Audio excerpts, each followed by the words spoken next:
How to change the Face ID on your iPhone. Start by opening the Settings app on your iPhone. Scroll down until you see Face ID and passcode and tap on it. You'll need to enter your phone's passcode to continue, so go ahead and type that in. Now once you're in, you have two options for changing Face ID. If you just want to add a slightly different version of your face, maybe with a beard or glasses, tap on Set up an alternate appearance. Tap Get Started. Position your face in the camera frame and move your head in a slow circle. This adds a second Face ID that can help with recognition if your look changes. But if you want to completely replace your Face ID with a new one, scroll down and tap Reset Face ID. This removes all existing Face ID data and lets you start from scratch. After that, tap Set up Face ID, place your face in the frame, and slowly rotate your head to complete the scan.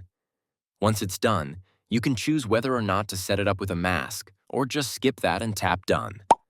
Finally, make sure all the options under Use Face ID for are turned on, like iPhone unlock, payments, and App Store downloads.